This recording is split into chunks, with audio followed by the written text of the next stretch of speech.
Hey there, Carlita right here, and today I want to present to you how to get loads for your box truck. In this video, I'm going to give you the formula to success. Now, how do I know this formula works? This is the exact formula I used to make over $900,000 my first year in trucking. That's 2022. If you want to start right, succeed, and grow, keep watching.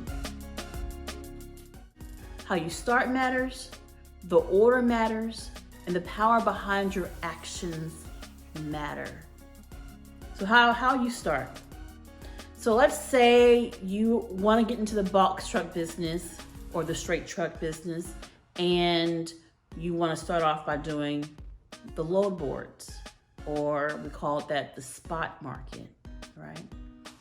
Let's say that you heard a lot of great things about Amazon. You want to go ahead and have a truck dedicated to Amazon in your area because you see the trucks coming in and out making some good volume, right?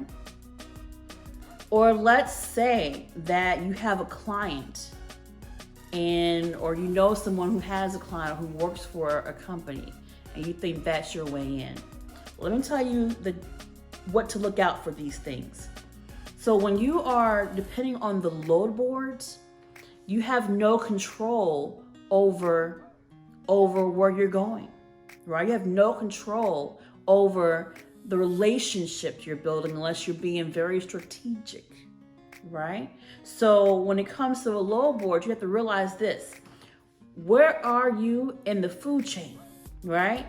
Load board should not be the business model, right? The load board is actually for the losers. Now I'm saying that, but I've used load boards too. I've had to depend on them at some point in time, but I knew exactly where I stood in the equation. So when it comes to load boards, the load board is the companies that have all these loads, and these are the loads they could not find drivers for. They could not fill capacity, right? So these are the losing loads. This is what's left after the pick of the litter. They go into a load board, and the price tends to be reduced because they don't want to spend much money on those loads. And then if the load sits too long and it's critical or a hot shipment, then you'll start seeing the price go up a bit. But for the most part, those are the loads nobody wants, okay? So you can't build your business model on losses. You're creating a formula for failure, right? So when you start, don't start thinking the load board will be your business model. Okay, I mentioned Amazon. All right, so when Amazon first started, I wasn't a part of the first movement years back. People were making really good money. Amazon was paying really good. But then all of a sudden, you started noticing a change, right? The community of drivers started coming in late. The community of drivers started missing pallets. The community of Amazon drivers may have called out at the last minute for whatever reason. And I say community because Amazon is a community sport, right? It's a community sport for those companies that are depending on Amazon freight, or it's a community when it comes to the number of trucks you have under your account, right? So if someone on your team drops the ball, the entire team fails. And Amazon has very small margins to be able to recover. And then the next thing you know, instead of having a dedicated account with Amazon, you're picking through the load board, trying to get two routes to fit together to make it make sense. So your business model can't be built just on Amazon loads if you're trying to find loads. The last thing I mentioned was a client. Let's say you have a main client, someone you want to work with, and you work with that client and you just make that it. You are owner operator, you make that load work. That's it.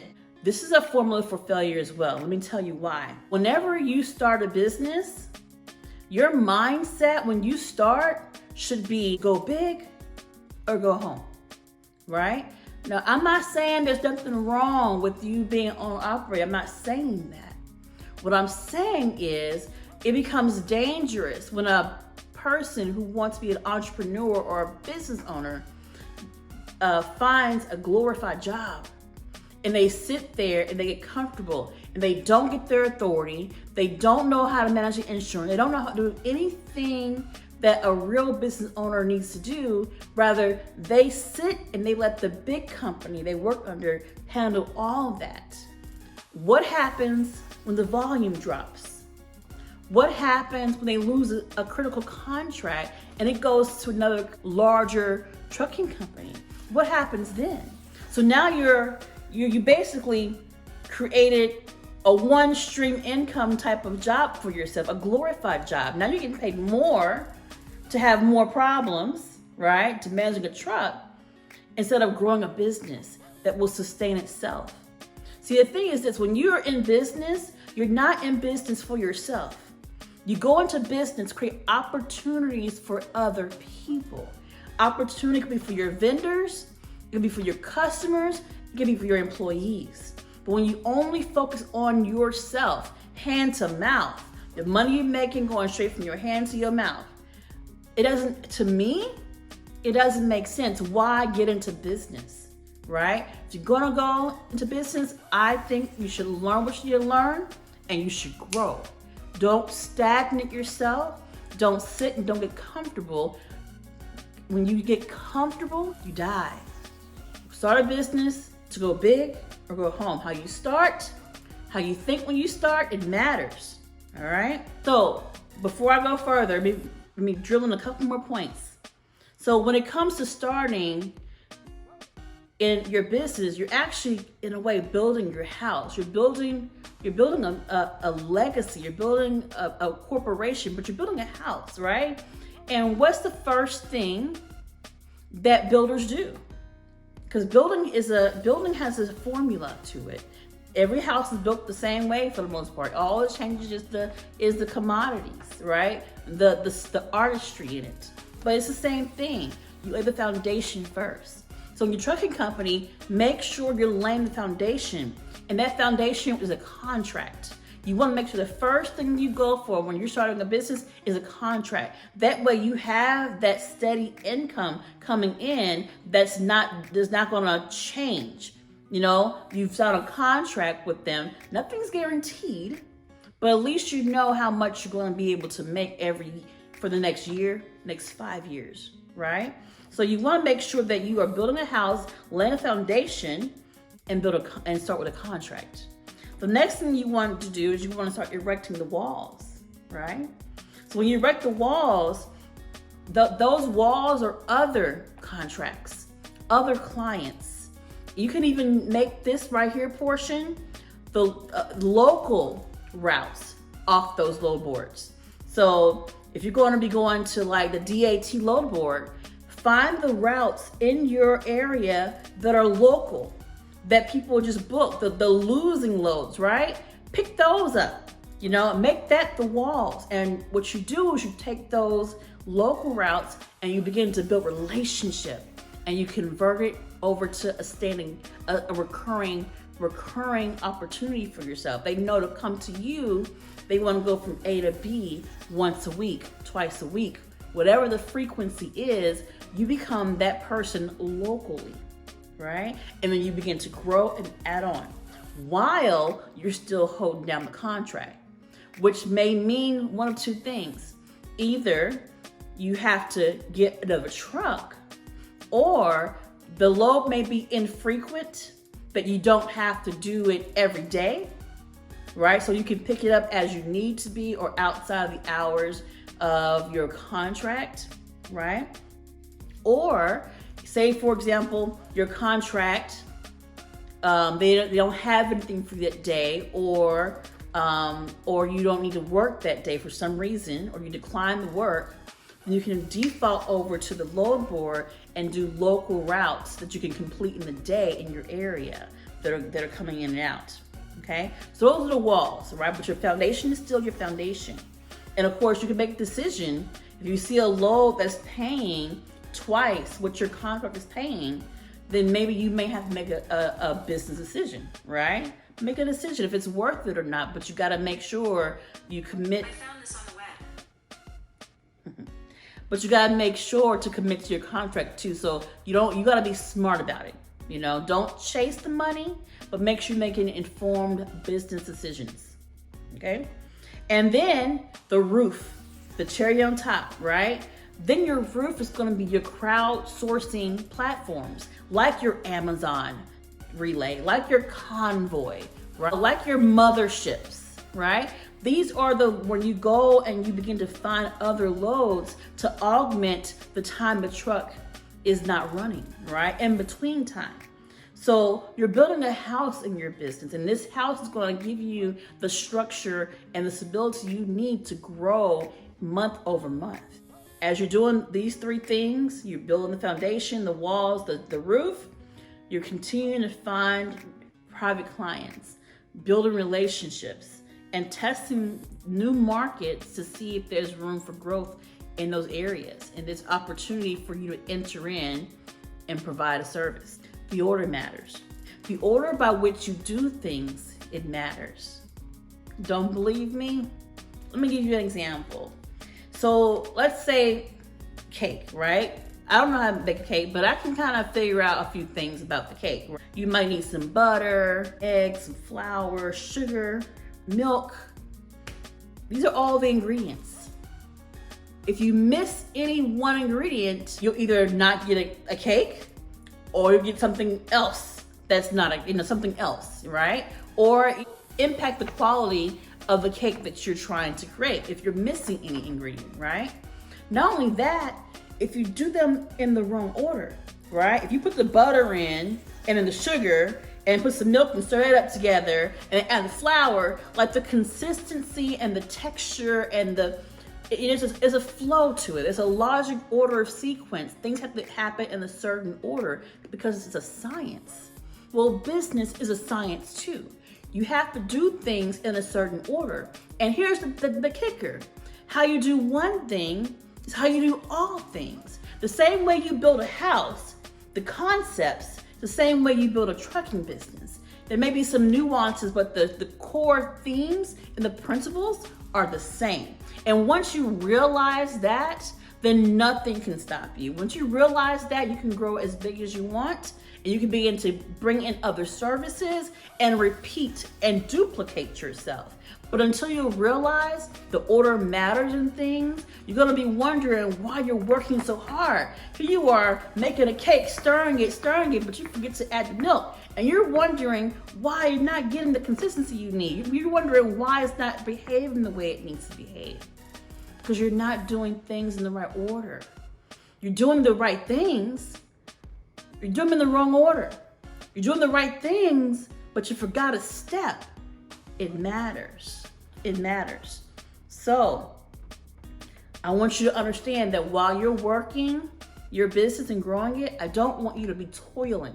There's one thing to work, it's another thing to toil. And man, we have jobs for toiling. Who wants to toil in their business, right? We want things to flow effortlessly. And I think the problem is that we don't pay attention to things. We don't ask the right questions, right? Because the devil is in the details. I'm gonna say it again. The devil is in the details, right? Now, I want you to really understand what I'm saying here, okay? The things you don't have, the things you're missing, is because you didn't pay attention to the details, right? I could have just as easily said that God is in the details. The reason why you're blessed, because you're paying attention to the details. The details matter. So we tend to focus on the big things, but I promise you, if you focus on the small things, the big things take care of themselves, okay? So pay attention to the details. Pay attention to the details. My third thing I want to talk to you about, I mentioned, was the power behind your actions, okay? So by profession, I'm a mechanical engineer, okay? So power is my wheelhouse. And if we were looking at the equation for power, power is work over the changing time, all right? So what I'm seeing is a lot of times we're focusing on too many things, right? We're focusing on too many things. And we think that if we spread ourselves wide, we'll get more accomplished. But let's think about that, right? So let's say the sun. The sun gives warmth to the entire planet. It keeps us warm. It protects us, right? But it goes wide. But get a magnifying glass and concentrate that light onto one spot. And what's going to happen? It's going to create heat. It could even create a fire because it's focused and it's intentional, and all the power is directed into one point, right? One node. So it's important you understand that your focus matters. I want you to understand that if you're focused, if it takes 100% of energy to get up this mountain called business success, and your focus is split between three things, and you're putting 50% on your trucking business, 25% on trading, 25% on this other thing you're working on, right? You're never gonna get where you wanna get because you're split. You're at 50% capacity here, 25%. And all three of them need 100% battery power in order to get to where it needs to go. So you need to make a decision. What are you gonna do? And focus on one thing at a time. That way you can get the success you're looking for, you can learn the details, and you can begin to apply the learnings from the one thing to the many, because how you do one thing is how you do all things, okay? So power is work over the changing time. So what that's saying to me is that in order to have power, you have to put in some work. But your work depends on the amount of time, right? And one thing we don't have is a lot of time. All we have is our work, right? So we're here on this earth for a little bit of time, and we're doing our work. We're trying to build our business. We're trying to grow, trying to do the things of God that God has told us to do, the dreams we've been given, right? But we're not getting anywhere, right? We're just burning energy, but we're not generating any heat, right? So work is force, time, displacement. Don't worry, I'm gonna explain these things. But you'll understand when I'm done. So force, time, displacement. Force is mass, time, acceleration, right? So mass is weight. It's the amount of weight in something, the force of weight, right? So your mass is your why. How heavy is your reason why, right? How big is your reason why? Why are you doing this? Why are you starting this business? What is the purpose? What is the purpose? Once you get clear on why you're doing something and your purpose and it drives you, then you'll be able to start seeing some power generated and some things start to move, right? Your acceleration, because force equals mass, time, acceleration, right? That is your speed. You're changing speed, right? So what are your intentions? Are you slowing down, speeding up? Slowing down, speeding up, getting traction, or are you constant? Are you constant and steady, you know? Or you turn directions? Nothing wrong with changing the direction, because even if you're changing the directions, you're still accelerating, okay? But as long as you keep moving. See, one thing about power and the work that's needed of power, you gotta have displacement. If you start at point A, a year goes around and you're still at point A, and the year later, you haven't done anything. All you've done is wasted time, because you have to have a change in location in order for power to be created. So I want you to understand that growth is necessary when you're trying to build a business, Okay? When you're trying to get your work to work for you, you have to start seeing things around you change and move. If things around you are not shifting and moving, what are you doing? Right? And I mentioned before, time. We can't control that. Time is the only constant thing in here that we have no control over. Time will continue to go no matter what, right? So we got two things to do. We want to increase the power behind our actions. We can either produce more work by having more displacement, more force, more intention, more mass, more acceleration, right? All those ingredients that make work, right? We can increase that,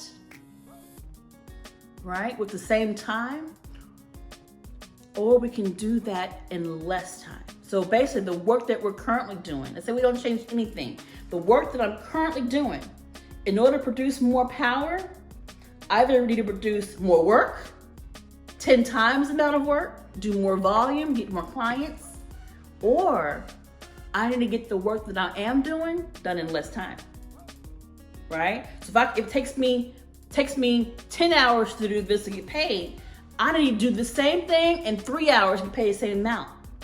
That's how you're gonna, there's only two options you have.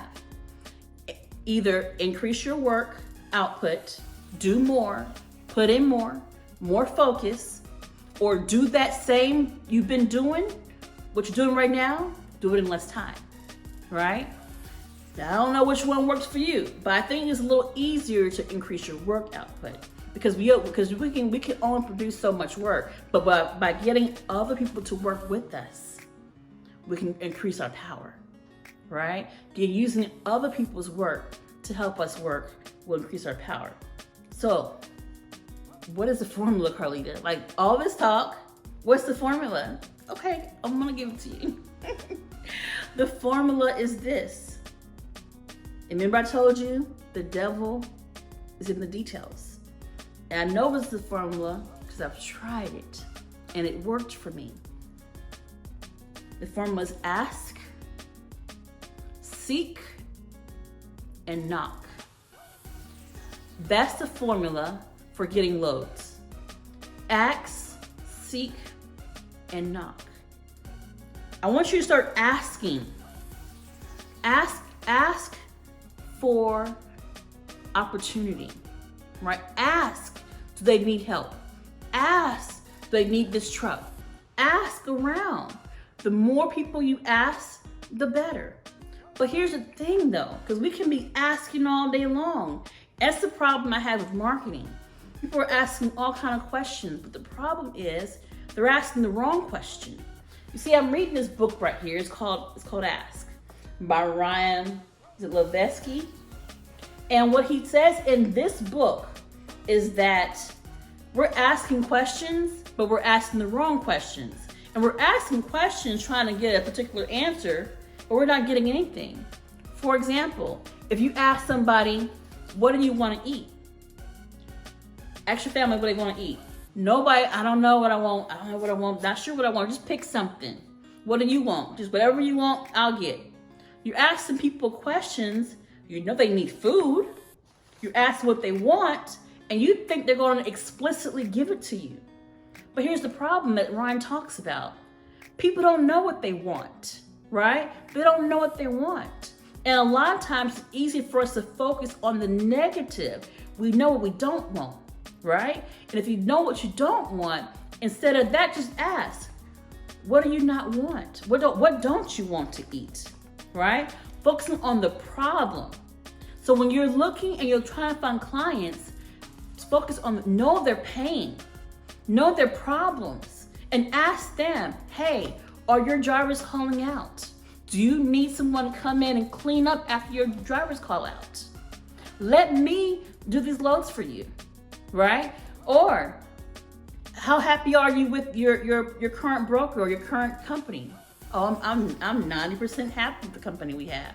All right, well, let me be the 10%. That way you could have complete happiness. So the thing is, you have to ask the questions, ask the right people who are in pain, right? And making sure that you find out where you can fill in the gap, right? So ask, Ask the questions, ask the pain, understand the problem, and focus on that. And one thing I'll say when I say about ask, you really want to ask people who are already looking for you. A lot of times people will go into business and they're asking companies if they can become their trucking company. And the companies they're asking have their own private fleets. Like, you're asking the wrong people.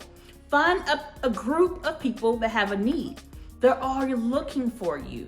The problem is you don't know where to find them. So the market and message is not matching and you're having a hard time getting to them.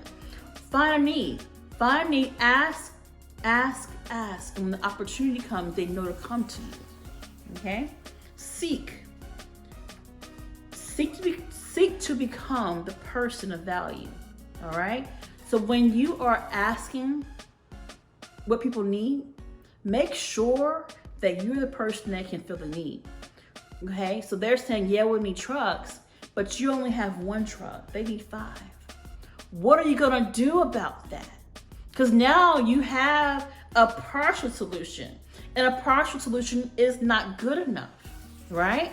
Making sure that you seek yourself to become the person that can provide the solution, that can provide the value, that has the certification, that has the requirement. So when they go and look up your background and begin to qualify you, you have all the boxes checked, and you're not barely getting in, right? You're not barely meeting their qualifications. Make sure you become the person of value that can provide the solution to their pain and their need. And then the last one is knock. Knock down other doors and expand. Okay? So once you get in that door, or once you can communicate your need, continue to knock down doors and do the same thing. Knock down more opportunities. Okay? That's what I did. You see, let me give you an example. So when we first started, we started with a contract, right? We were Siva Logistics, right? We came in with one truck, right? A few months later, 3 months later, after our truck got fixed, we had to replace an engine. We came with a second truck, right? And then I knew they were having problems with their contractors, not showing up, being prima donnas, right? I don't get it. You have a blessing of the trucking company, and people tend to get comfortable, complacent, and get high and mighty. And they gonna tell the client what they gonna do and not gonna do. The marketplace don't pay for that. The marketplace pays for service, right? It doesn't pay for high paid employees, right? When you're in business, you're giving service. So I'll keep going. I want to go into more. I can go into more, but it's for another day. So after that, we added 3 more trucks to the contract. Now, mind you, while we're doing this contract, we're running Amazon at night, right? I have a whole other team at night taking the night shift, running the same trucks at night, right? And then when they're doing that over the weekends, they're picking up loads for different clients.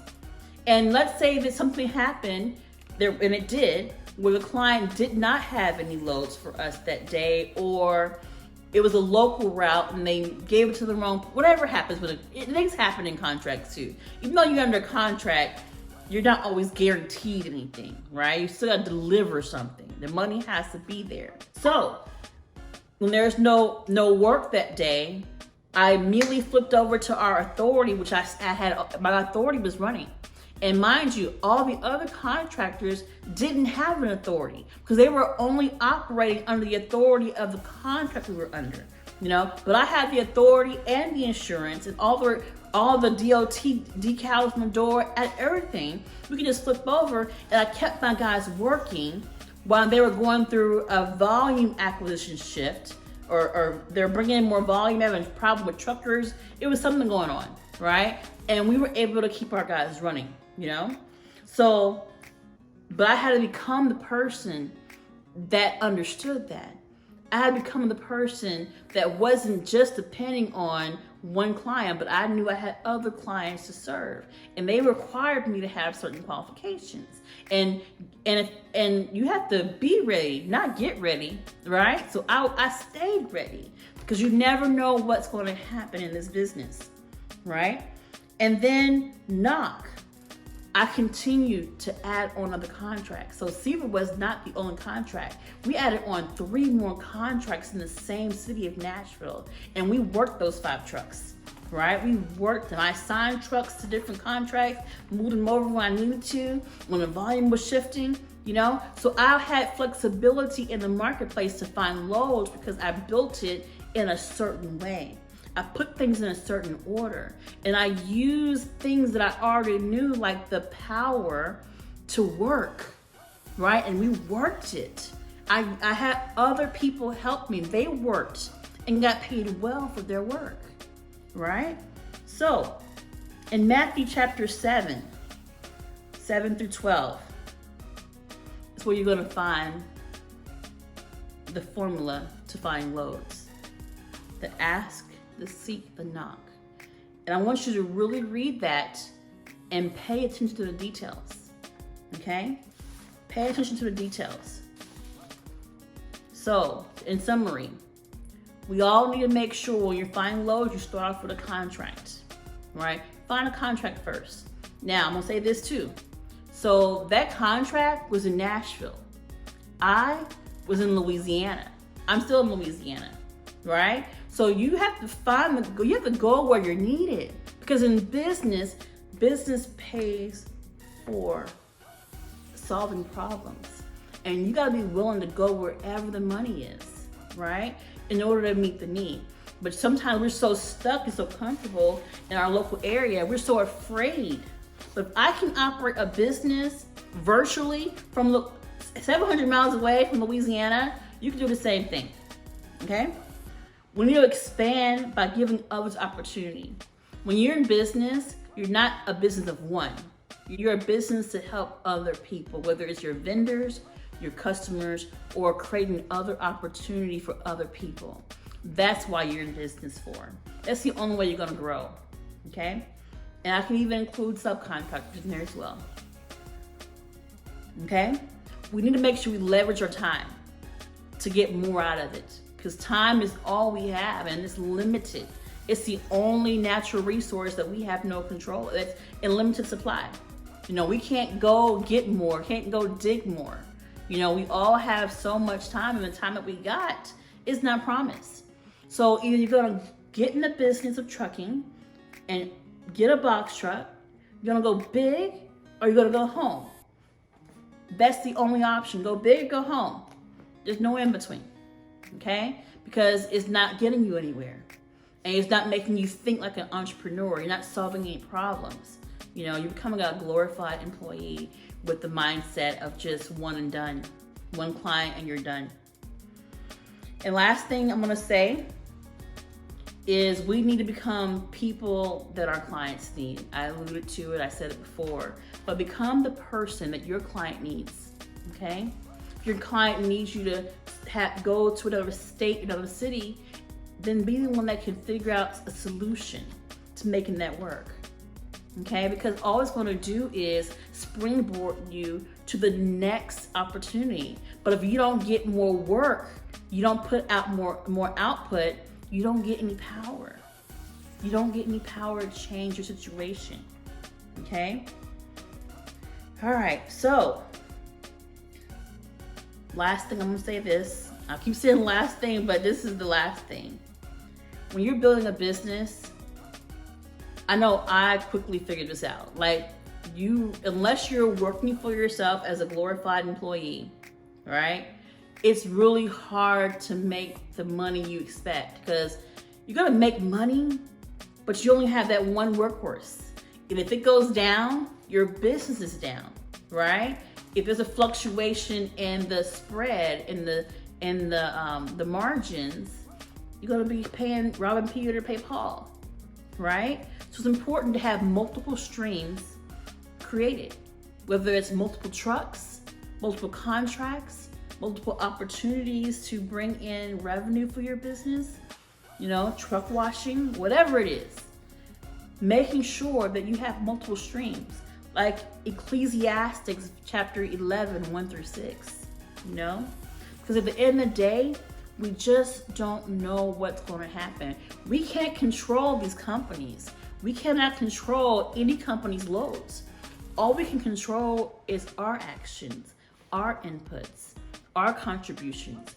It's all we can control in this industry.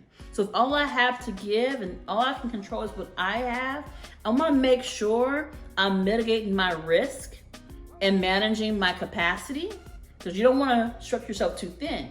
You don't want to chase money. You want to be smart about it, but you want to make sure that when you create these streams of income, that those streams can maintain themselves. So if I put a truck on this contract, the team that's on that contract can hold it down, right? Or the people who are leading that team can manage it, And all I'm doing is managing, making sure they're managing, right? It is not so much, it's not as stressful. That's the only way you're going to grow this business to where you need to go. Now, I'm not saying if you want to be a glorified employee, that's fine. But I've seen what happens. I've seen what happens too often. I've seen what happened too often. It is not pretty. I promise you, it is not a good look. I mean, people will start demanding, I need to get paid, this, and that. Wow, really? Like, this is a contract. You are a business owner. You're acting like a union employee. You're not in a union. You're not their employee. They don't owe you nothing. You are a business. And what's their business is their business. What's yours is yours. How are you handling it? Or how are you mishandling it? So, frustration, overwhelm, and looking for loads should be ending. We're walking into an era of abundance. We're walking into an era where we don't have to depend on brokers. We don't have to depend on people to feed us. We can feed ourselves, right? But it's going to take you understanding key principles in business, understanding the universal principles of how this planet works. Once you understand universal law and you apply it, because how one thing works, if it's true, it's truth. If it's truth, it's true, right? All things that are true are not truth. But if it is truth, T-R-U-T-H, then it must be true and it must apply to everything. If it changes application, then it really wasn't a principle that holds firm in any situation. This is how I built my business. This is how we made over $900,000 at first full year of business. Just this is what I did, right? I went big. I was a CME, we added trucks. And I'm not bragging about it, I'm just stating the fact. I didn't add, so I've had 6 trucks. Lost 1 truck, I currently have 5 trucks. Out of the 5 trucks I have, only 1 is used. And when I bought that truck, it was basically new. It had I think it had 50,000 miles on it, if that, right? It was basically barely used, right? And the other 4 trucks are 2023 Max, right? I bought them in 2022. So I say that to show you that it's possible. It's possible if you believe it's possible, but you have to do things, and so there's a cadence to this. There's a order, a command that you must follow. And if you want to have what I have, you have to do what I did. And I'm gonna continue to keep going up further. We can continue to pull each other up, but we have to understand, we have to get in line with the universal law, God's law. That's the only way it's gonna work. That's the only way it's gonna work, because what you're doing right now ain't working. It's causing them frustration, overwhelm, and running out of good ideas, right? It's causing stress and headache. It's causing you to sit on the sideline wondering if you should get into the business, and all you're doing is losing time and not putting out any work. With zero power, you have no power. You have no leverage. You haven't done anything. What you're doing is not working. It's time to change the script. It's time to do something different. It's time that you ask. Ask God how to make your dreams come to reality. Ask Him. Ask Him how to ask the right questions when you're going to meet these companies. Ask Him. Ask Him how to save money on the loads you're doing right now. How to build a relationship with the brokers. And you can find the brokers that have your best interest, not just their best interest at heart. Right? It's time to get in order, y'all. It's time to get in line, because your success is right around the corner. You're right there. It's a matter of just tweaking and refining the current thinking that you have in order to have great things. All right, I'm done. I promise, I'm done. I'm so happy you came and you watched this video. If you have any questions, if you have any comments, if you have anything that's burning desire, that you want me to explain, put it in the comment section below. And I'll make sure that I'll respond to your question. Or if it's a repeated question, then I'll make sure I create a video for you. That way it goes to the entire group. All right, we're done. I'm happy, I'm glad, and I hope this meets you where you are.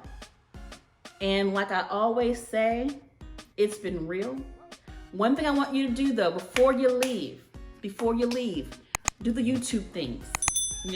Make sure you subscribe to this channel. That way I can continue to create more videos like this. All right, y'all. That's all I got. It's been real. Take care. Bye.